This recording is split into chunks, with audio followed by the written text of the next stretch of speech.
nkukulisayo mukumulako tukyali mu programu yaffe tukyogereko ndine mwami Ndugwa Ivan munnamateeka ava mu kitongole ekivunanyizibwa ku nsonga z'abalamuzi Judicial Service Commission. Olwali twogedde ku nsonga ya ttaka nga sinnaba ndowooza kwongerayo essimu zaabwe tuzitaddeko awo ku lutimbe lwo. Essimu ezo osobola okubakubirako naye njagala atukakase zinaabaako ddi nga sinneeyongerayo. Essaawa zino eno kweziri naye tewali aliwo kuba budde bwakiri. Ofiisi za gavumenti zikoma okukola ssaawa 11 ate engeri gye tugenda mu ggandalo lya Easter abakozi ba gavumenti bakola ku weekend na nnaku nkulu. Essimu ezo zigenda kubeerako okuddamu okubeerako ku Monday ku Lwokubiri. Olwaleero tebakuba. Ekya tebakuba. Sunday tebakubirako ddala. Ku Monday bajja kuba ku lunaku Olwokubiri. Bannamateeka ab'enjawulo bajja kubeera babawabule mu nsonga zonna ze baagala okumanyako ezikwatagana ku by'ettaka ne bye twayogerako mulundi ogwasembayo lwe twali waneeno. Tulaba nga bakutegeezezza giwandiika ozisavingi olinde ku Lwokubiri okube. Manyi ensonga z'ettaka nyingi, ebibatawaanya bingi, osanga bafamire bandeemu oba ne batata olusi ba Luganda oba basenga nga mulina ekibatawaanya. Olwaleero bino bye twogerako tugenze tuyitemu kati speed. Tumaze ekya freehold tugimaze, Mailoland tugimaze, tugende n'eno nsonga nkulu leasehold. Obwannannyini ng'oli ku liizi ku nkola ya liizi. Nsaba ongondezeemu abantu bano bakitegeere bulungi. Liizi era nga bw'onoobiddamu erina kuba ya myaka emeka. Waliwo abagaba 49, waliwo abagaba 99. E Kenya baafuna 999 eri abalina liizi eyo e Kenya. Tumenyeremu liizi ebeera etya, tukikola tutya? Obwannannyini ku liizi nayo oba enkola ya liizi. Enkola ya liizi era yemu engeri omuntu gy'asobola okubaamu n'ettaka. Enkola eno ebeera etya? Nannyini ttaka awa obwannannyini ku muntu omulala gwe tuyita omuntu omulala okumala akaseera ng'era ekibagatta kintu kimu. Omuntu gwe bawadde eri ettaka ku liizi alina okusasula kye tuyita rent oba ssente eza rent ku ttaka eryo. Ebbanga eryo lyawukana okusinziira ku ki? Ku nzikiriziganya gye mutuuseeko. Nze Ivan Ndugwa mpadde mwami Teera ettaka lyange alimireko, akubireko bulooka oba akolereko ekintu kyonna okumala ebbanga lya myaka 49. Era ebbanga eryo ery'emyaka 49 we liggwako olina okukola ki? Okuvaako. Naye ekikubeeza ku ttaka eryo olina okuba ng'ompaayo kye tuyita rent oba tukkiriziganya kasente kompaayo paka ebbanga eryo weekola ki? We liggwako. Era we liggwerako bweppa n'oba olina bye wakozeeko obirekako n'ogenda bugenzi n'olirekawo ettaka nga bwe twakkiriziganya. Bwana Ndugwa, liizi egabibwa ku ttaka lya bwannannyini lyokka oba nyinza n'okuziga awali ettaka lya gavumenti n'ensabawo liizi? Ne gavumenti egaba liizi. Bantu bangi abakozi b'amakolero ab'enjawulo, amakolero ag'enjawulo, bainvesita bajja mu ggwanga nga baagala kukolera muno bizinesi oba nga baagala kukola ebintu eby'enjawulo naye nga tebalina ttaka oba ssente ze balina tebasobola zikolako ttaka. Bagenda mu gavumenti esobola okubawaayo ettaka ku liizi okusinziira ebbanga lyonna lyesiimye okubawaayo. Naawe omuntu wannannyini alina ettaka eriryo osobola owa omuntu omulala liizi n'alikozesa okumala akaseera ng'akuwaayo akasente akasaamusaamu. Ebbanga bwe liggwako alina okuva ku ttaka eryo n'agenda. Kaakati ate mu mbeera ezimu oyinza okwesanga nti oluusi kampuni, kankozesa ekigambo kampuni, ezimbye amayumba ku ttaka lyayo. Abantu ne bajja nga bagula amayumba ago. Abantu abo bwe wayita emyaka nga 5 oba 49 basobola okubagamba bave mu mayumba ago? We muba mukola liizi oba mulina enzikiriziganya eyo eya liizi mukola endagaano. Era endagaano eyo ebeeramu obukwakkulizo obw'enjawulo. Naye nga bwe nkunnyonnyodde obuyinza oba obwannannyini bw'olina ku ttaka oyo gwe eyeewoza ettaka bukoma ku myaka egyo gye mukkiriziganyiza mu ndagaano. We giggweerako bwe giti ogenda bugezi byonna byokoze obirekako. Nja kuwa example ndoza eyo gye tutambulira tulaba amakampuni agakola enguudo era mu gye batambulira bafunayo we bakampinga ne bazimbako obuyumba ne bakolako ebintu ebyenjawulo.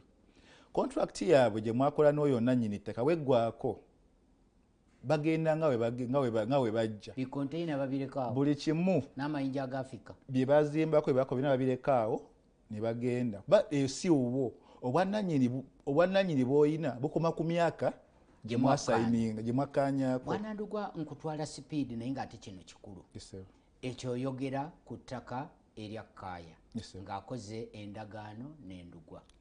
Ettaka lya gavumenti waliwo kye bayita automatic renew. Ako mu bwongo bwange waliwo akajja. Ekyokubiri nga bakugamba nti ku ttaka lya gavumenti tewali kinaalemesanga muntu kuddamu kumuwa liizi era obukiiko bw'ettaka obwa disitulikiti bwe wanaabangawo abagabye liizi nga bagigabira omulala ng'onaagibaddeko akyajagala banaabanga bamenye etteeka. Kyawukana ku ttaka lya gavumenti n'ery'omuntu? Tekyawukana. Ettaka lya gavumenti etteeka erya liizi erikwatagana ku ttaka lya gavumenti lyerimu ku tteeka erikwatagana ku ttaka lya buli muntu. Era n'ekirala kye tulina omumanya mbu enkola ya liizi y'engeri yokka omuntu omugwira yasobola okufuna obwannannyini ku ttaka mu Uganda. Era etteeka limukugira okukoma ku myaka 49 gyokka tebamwongerako.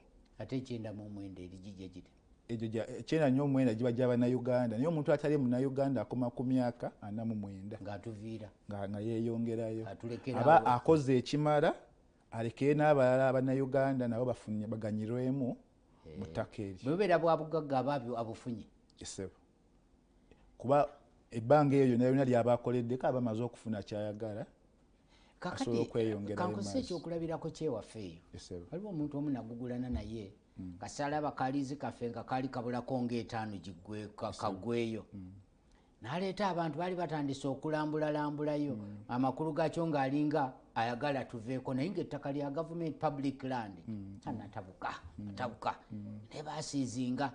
Kakati wano wa awavudde obuzibu mu nsonga ya liizi just briefly kuba nakyo olwaleero abakulaba bye bimu ku bibuuzo bye bagenda okugamba nti ffe tubaddewo wano ne liizi yali yaffe liizi yaffe ate baagigabye. Mbu nja kuzzaayo emabega mbu abantu abawuliriza baffe oba abatulaba kye balina osooka okumanya mbu oba ofuna liizi wabaawo mukola endagaano. Ebiseera ebisinga endagaano eyo ebeerako obukwakkulizo omuntu bw'olina otuukiriza mbu otabutuukiriza osobola okukola ki okuluzinga liizi. Ekyokulabirako singa mbadde sisasula ssente za ground rent nga bwe twakkaanya nti mmaze emyaka oba tugeze 15 sisasula mba namenye endagaano oba wamenye endagaano yabasobola okusazaamu liizi yo. Ekirala ekyokulabirako kisobola okukozesa mb'olumba ayinza okukuwa liizi togere disitulikiti eyinza okukuwa liizi ku ttaka naye kugamba naye kuteekamu akakwakkulizo mbu olina okukolawo olina ozimbako oba olina okukolawo ekintu kidevelopmento ekikulaakulanya ettaka. Bw'olemererwa okukikola balina obuyinza okusazaamu eyo liizi olw'okuba olemereddwa okutuukiriza obumu ku bukwakkulizo obwakuweesa ettaka eryo era basobola oliddako ne baliwo omulala nti aweereddwa liizi takkirizibwa kusabulizinga. Tosobola kusabulizinga nga toinfominze muntu yakuwa liizi. Amakulu gaakyo gwe sebaali eyo bannyabo ng'olina liizi ate tosooka naawe ofuneyo omulala gwowa nga tosoose kubategeeza. Buli kimu ky'olina okukola kirina kugoberera ndagaano gye mwakola gye mwakola. Tolina kukola kintu kikontana kubumu ku bwayiro obuli mu ndagaano eyo. Njagala nkugyewa nti nziruka speed kasitoma liryo twalyogeddeko enkola ey'obwannannyini eya kasitoma yeeno yokuba nti lyammwe lya famire lya kika. Njagala tugende omuntu gwe bayita bona fide occupant ekyo kya luzungu lawful bona fide occupant yaliwa mbu kati tutuse ku kinyusi ky'emboozi yaffe eya leero ab'ebibanja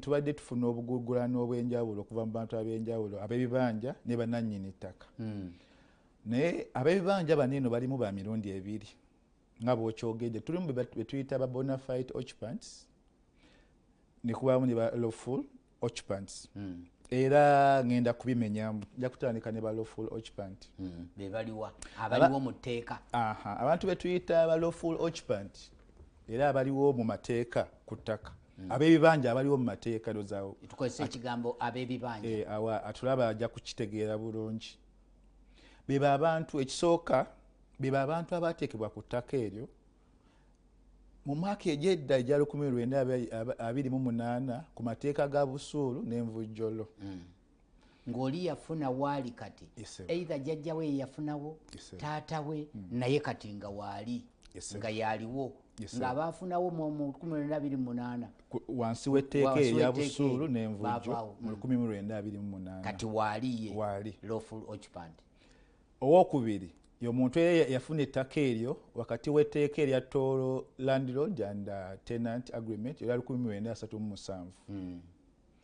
Owokusatu y'omuntu yafuna ettaka eryo mu 1937 wakati w'etteeka lya nkole landlord and tenant agreement. Oyogera ku beeri abaafuna eri mwankole ng'era bwe kyogerwa toolo nankole. Nja kujjukizaamu ate olunaku olwaleero amateeka gonna gonna gaggyibwawo land degree ya 1975 eyamini mu 1975 gavumenti bwe yakyuka mwami Amini n'ajja ku bufuzi yakyusa obwannannyini ku ttaka ettaka obwannannyini ku ttaka bonna bonna n'abuzza mu gavumenti. So abantu abalina obwannannyini ku ttaka eryo baalifunangako lease ng'era gavumenti yeyina okugayidinga ku biki by'olina okukolerako nabunene ki bw'olina okukola 75. Omuntu owokubiri gwe sobola oyita bona fide occupant ye muntu azze ku ttaka eryo nga nannyini ttaka akimanyiiko oba nga landlord y'ow'ekibanja ajja ku ttaka nga landlord akimanyiiko. For example omuntu gw'oguzizza nze landlord bwe nguza mwami teraka ettaka landlord oba omumanyi aba wakibanja naye aba aliko mu butuufu era alina obuyinza obukosa ettaka eryo nga bw'ayagala.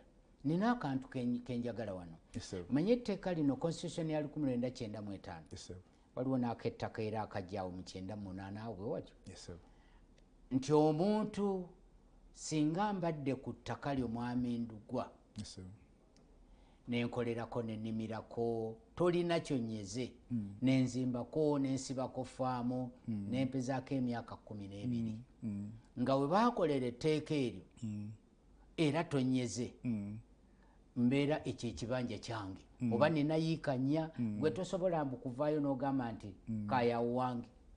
Awe tugenda okuddako ku bali be tuyitaba bona fide occupants otyo banyonyole kati waliwo akawaayiro akasembayo ku kiri ekya lawful occupant.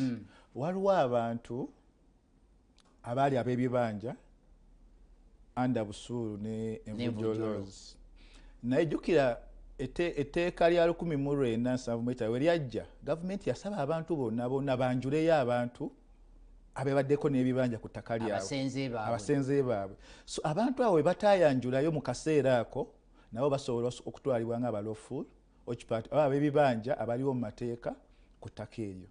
Kategori y'ab'ebibanja ey'okubiri y'eno era naye ejja kubaayo mu emitendera ebiri. Mulimu abantu abaali bakozesa ettaka ng'ab'ebibanja okumala emyaka 12 nga constitution yaffe ya Uganda ya 1995 tena kujja mu nkola abo nabo bakwalifyinga okuba ab'ebibanja we bagitongoleza mu myaka tesi ya myaka 3 batandise ogwa 3 1995 Semateeka gwe yasanga ku ttaka eryo ng'alina ekibanja nga nannyini tamunyeganga emyaka 12 oyo naye aliwo mu butuufu ku kibanja ekyo teri kubanja teri kusaba kanzu teri. So omuntu owokubiri ye muntu atekebwa ku ttaka eryo ng'atekeddwako gavumenti ekitongole kya gavumenti oba district oba local government oba local authority mbu nja kuwa example ebiseera ennaku zino eno bannaffe ab'omu bitundu ebyenjawulo badde bafunamu okutataganyizibwa mu ngeri gye babeeramu abamu ettaka libumbulukuka abamu balumbirwa ebirwadde ebyenjawulo abamu n'amataba bu gavumenti bwekwata abantu abo nebateeka ku ttaka baba n'obuyinza baba babibanja era nga baliwo mu butuufu olw'okuba bateereddwawo ki gavumenti kati ng'abeebuduuda balina gye baabawo eno babawaayo oba babayiika emwemu oba babwameka nsi sitera kwerabira bya ttaka akizze kiti ekyo kati abo gye bali teri abanyegako babibanja bali eyo abo abantu nabo balina obuyinza batwalibwa nga babibanja ku ttaka eryo era baliwo mu butuufu ku ttaka eryo so abantu ab'ebibanja ab'enjawulo era abaliwo mu butuufu bwekyenjawulo ekiri mu bigina emitendera ebiri bali betuyita ba lawful occupants bo ebiseera ebisinga bajja ku ttaka eryo nga nannyini alinako kyamanyi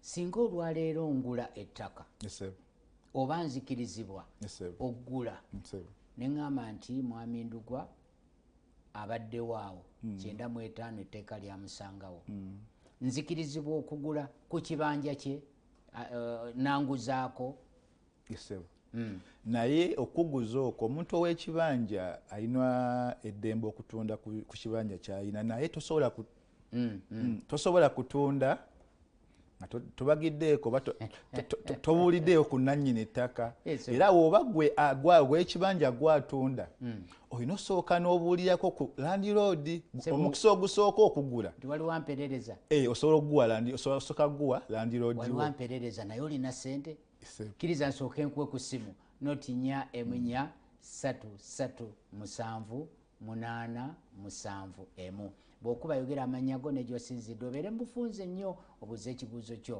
notinya emunya 33787 tulina mwami Ndugwa okuva mu kitongole ekivunaanyizibwa ku nsonga z'abalamuzi ensonga gye twogerako tetuyinza nagimalayo kuba nnene nkugambye tuyite ku notinya emunya 337 Hello Nyabo wangi Nyabo nsibye bulungi Nyabo osibye otano Nyabo amanyago Nyabo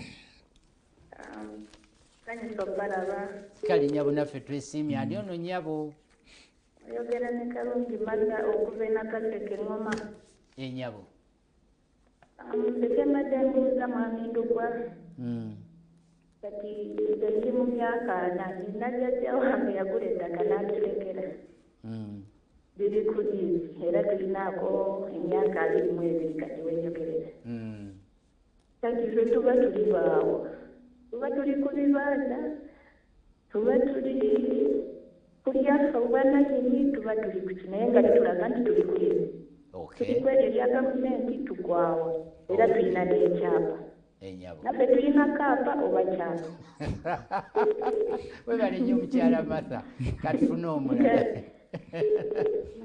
yakakutte nnyo kali kaapa oba kyapa kale omulala osobola okubuuza ekibuuzo kyo notinya emunya 33787 atukoze bulungi nti ensonga ye waliwo ali ku layini munaffe ali ku Bukedde halo ogira omunnyonnyola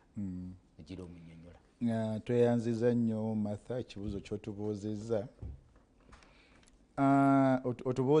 otugambye obadde ku jjajjaamu yagula ettaka n'alibalekera lya liizi lya myaka basigazaako 22 kati era balina ekyapa era obwannannyini bwolina ku ttaka eryo busigazaako egyo emyaka 2 naye waliwo osobola okuddamu ne muteesaganya n'omuntu eyabawa liizi ne mukyusa buno obwannannyini okuva mu liizi ne tuddayo ku eyo gye tuyita ki freehold kaddemwako osobola okuddamu emyaka gino eno nga teginakugwako musobola okuddamu ne muteesaganya ne landiroodi bannannyini ettaka ne mufuna engeri gye mukyusaamu obwannannyini mubujja ku liizi ne bubukyusa obufuuka obwa freehold abeere n'ekyapa n'obwannannyini obwenkomeredde ku ttaka eryo sikaapa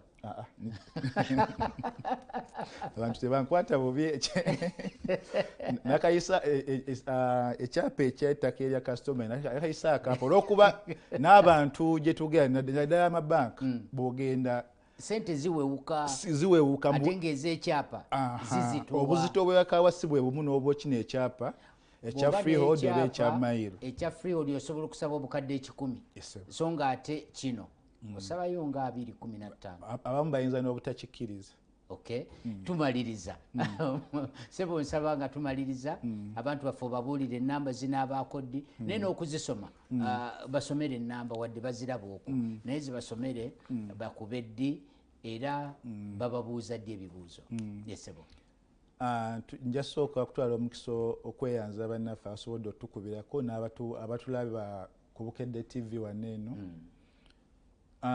saabanyonyodde bantu gyenva neva ku Judicial Service Commission kitongole ekirina obuvunaanyizibwa obw'okuwa emirimu abakozi ba gavumenti era abakozi b'amakooti era n'okubakwasa empisa era kirina obuvunaanyizibwa okusomesa abantu ku bintu by'amateeka n'eddembe lyabwe. Tusangibwa ku Kingdom Kampala Building omwaliro ogw'omunaana nga atasobodde kutuukawo kano nga bwebanyonnyola oli ayinza okulopayo n'omulamuzi adibaza omusango gwe gumaze emyaka 2 mu kkooti era oba olina ensonga zotamatidde mu ngeri omulamuzi gyakwasaganyamu omusango gwo oba omusango gye gutambulamu osobola leeta okwemulugunya netufuna engeri esobola okuwabulamu. Bennamba z'essimu ziri 0800 100 221 oba osobola okuba ku 0800 100 222. Ezi namba tezigenda kubeerako mu lino gganda lya Easter okuva olunaku olw'enkya mpaka ku Mande. Mutukubire ku lunaku olwokubiri bannamateeka baffe bajja kuba beetegeefu okuddamu ebibuuzo byonna oba ekintu kyonna kyoyagala okumanya ku ttaka n'ebyamateeka. Bane mwebalire ddala twebaza bannaffe aba Judicial Service Commission ababadde naffe mu programu eno. Koze ne mwami ndugu ono Godfrey Mbuke ye producer, Daniel abadde wano ku kamera eri Tamale gyali.